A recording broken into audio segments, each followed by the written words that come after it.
Hey guys, it's Kerry Creation and I'm finally back for another video to wrap up Inktober 2023.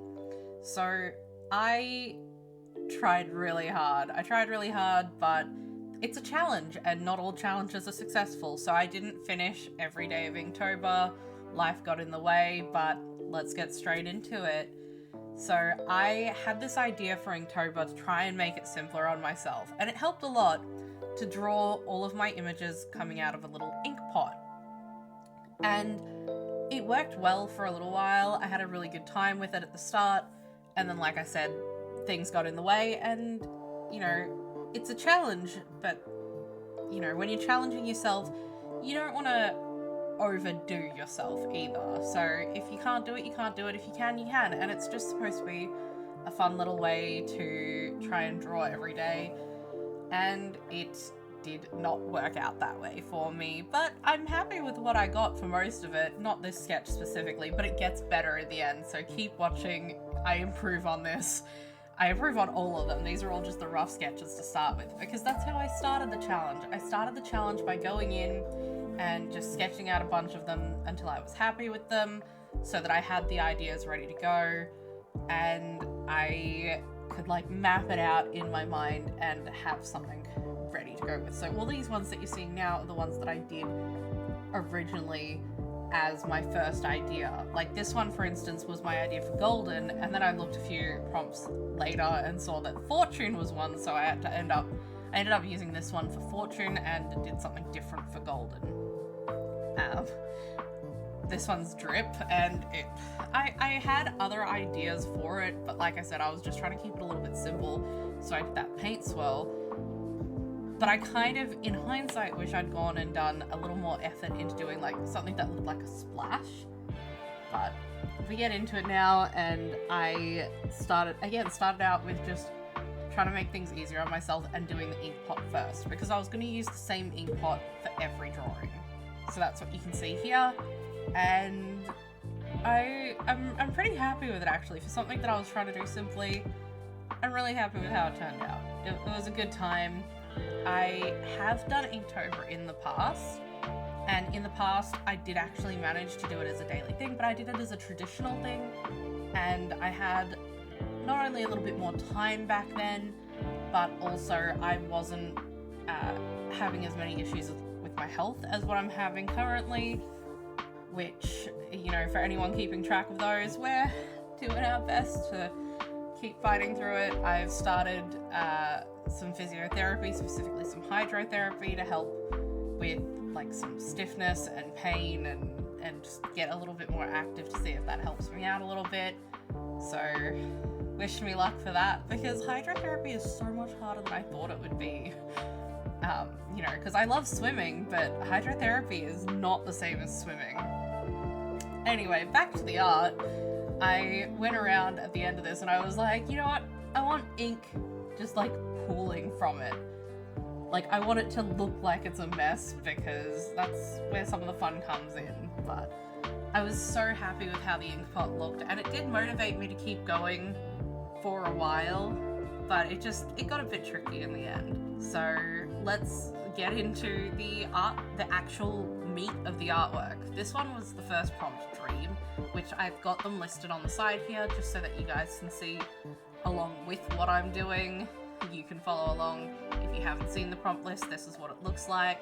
Like I said, I've done this traditionally before, but I chose to do it digitally this year because it made it a little bit easier. Yeah, I had this idea to have the cohesive theme, and I'm pretty happy with how Dream turned out, but I'm also wondering if I could have maybe done the clouds a little bit differently.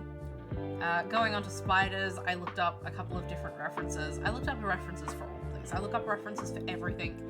References are a lifesaver. They make everything easier. I spend a lot of time looking up references, but that's because it's something that I enjoy doing. I like seeing what other people have done, what other people are doing, how I might do it differently. So having references, I highly recommend. I always do. And then you can either go based off your reference or you can do your own thing, whatever suits you best. But I was it was weird looking up spiders because I'm not a huge fan of spiders or insects or any creepy crawlies. So I had to keep being like, it's for art, we can do this for art. And we did, and I'm really happy with what it came out as. Because it was just a silhouette, I realized it was a lot better to be looking at, you know, spider silhouette drawings rather than looking for spiders. Yep, but we did it. I love how the webs turned out. I'm, you know, feeling pretty good about it. Moving on to path, I had this image in my head of like a silhouette of like a path going through the woods, and I don't know if it really reads as a path or if it reads as like a lake or a river. I don't know. I just went with it. It was in my mind the second I saw path. This is what I saw, so I did it. And then I don't really have much more to say about that. It's the same for a lot of these where I went with what I originally, like basically the first thought. There was a couple that I did have trouble figuring out exactly what I wanted to do with them. Like I said, golden, originally I was going to do a little bag of coins and things like that, but then I saw fortune was down lower, so I had to rethink that one. It was around this point where I decided I wanted to start making sure that I was trying to use shading in all of them, because I thought it was just like a nice little touch to add to it. This one, I didn't have a proper idea for dodge. I'm so curious to know what you guys think of when you think of dodge, because people recommended to me to do a car, and I don't draw cars. I don't draw snakes either, but I came up with this idea of the snake, like this ink snake, dodging through splashes of ink, and this was about the point where I realized I was using a much thicker brush for this one than what I was using for the previous ones, and I was like, I don't want to redo it. But I think this is one of the ones where it came out so much better than the original sketch, which I'm so pleased about. And again, adding the shading, I feel like just added that little bit extra detail that I think it needed. The prompt for map, I think it looks like a map.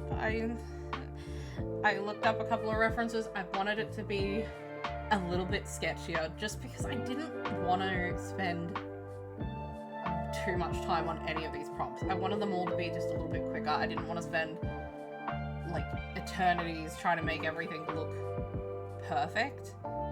I was happy for it to be just good enough. And this is a good example of that, where it's, you know, it reads as a map, but it's very clearly not a map. This is me redoing golden. I thought about it for a little bit and I was like, golden, goldfish, done. And because you get those really beautiful bobble-eyed black goldfish, I was like, perfect, done, easy, golden without being golden. And I think that's one of the things that I really focused on with Inktober in the past. I used colors when I did Inktober. I used colored inks and things like that. Sometimes I used watercolor inks, things like and just made it work for me. This one, I was set. I was like, black and white, that's it.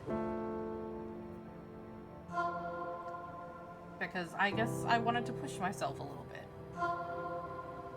The drip was like a moment of respite. Like I used this as a moment to just like calm down, not really be trying to draw anything, just have fun with it, make shapes. And I actually would recommend this if you're ever feeling like a little bit overwhelmed, a little bit like you've overworked yourself with art. Draw just a random drip shape, because this was fun. This one, it's simple, but I had a lot of fun with it because I'd let go so much. This is actually the first time I've drawn a toad, I'll be honest. I live in Australia and I spent a lot of time in my childhood in Queensland where there are lots of cane toads, and let me just put it, I hated cane toads when I was a kid.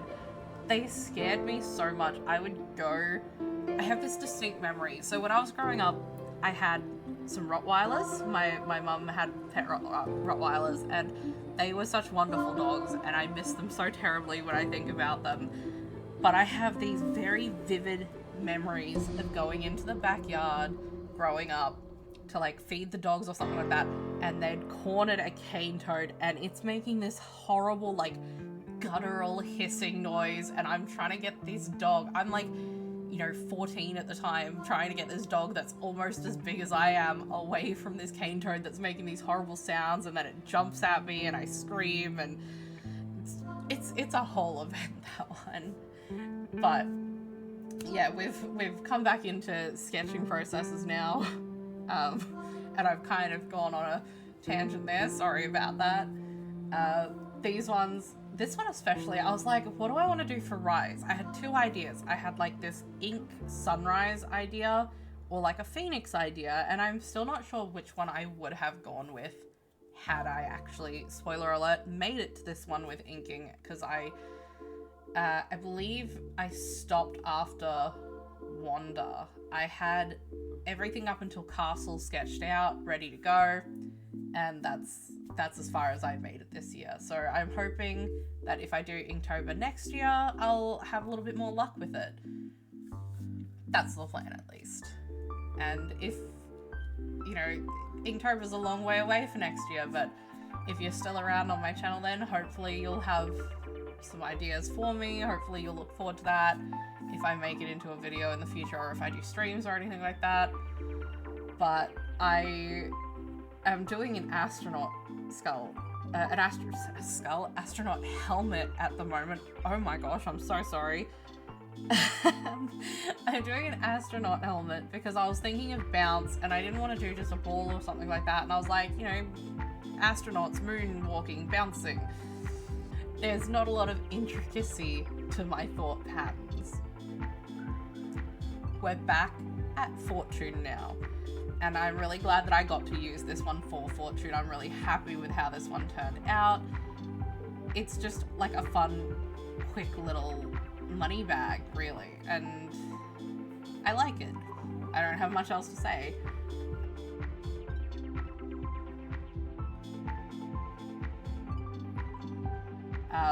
Wanda, I thought about it for a little bit, and I was like, Wanda. I could have done, someone walking. I could have done something like that, but I instead decided to go with this compass because I thought it would look really nice and very, distinct as a black and white image. I really love how it turned out, and I think it fit the brief just fine. And I guess I finished with that, so you can see all of the images that I went through and made. This is a little bit of just a quick compilation of them all, and I'm hoping next year I'll do a little bit better.